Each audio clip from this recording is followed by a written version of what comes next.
So your 3-year-old melts down every single time you say no, and you cannot deal. And you're worried about what you're creating, replicating your own childhood where it was just all screaming and yelling all the time, everyone and everyone. Number one, I hear that you're in crisis. This is very inflamed right now. I want you to stop saying no. Now, before you tell me that she has to be able to understand no and you have to hold the boundary, I want you to hold the boundary. And in fact, the way that I'm going to coach you to parent this child is going to hold very firm boundaries, but we're going to do it without the word no. Instead, tell her exactly what to do.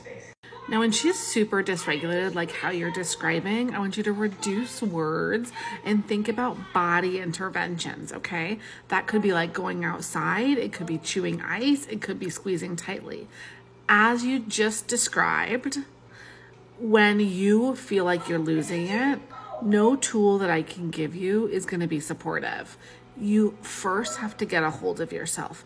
And just like you can think about body interventions for your child, I want you to think about body interventions for yourself, and I want you to focus on things that you can do in 5 seconds.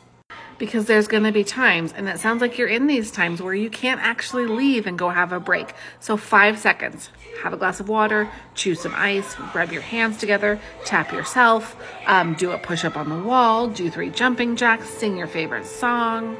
As we start to get this under control, we've got to start with co-regulation. That's the process by which you and her share emotions, and presence and praise. Now, I know you're like, she's losing it all the time and it's really, really hard and I can't and I'm crying all the time. I promise you, friend, if you do not start with presence and praise, you're not going to have any ground to stand on when the stuff goes down. So we've got to start there. So today, here's what I want you to do.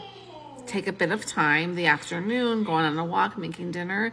And during this time, all you're going to do is connection. There's going to be no correction, no direction, and no instruction. Okay, so praise her.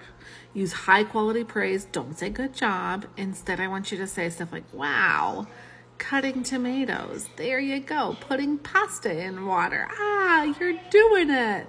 You literally have to do that so that you have some ground to stand on when things are tough. And it sounds to me like you've got a bright, strong-willed child.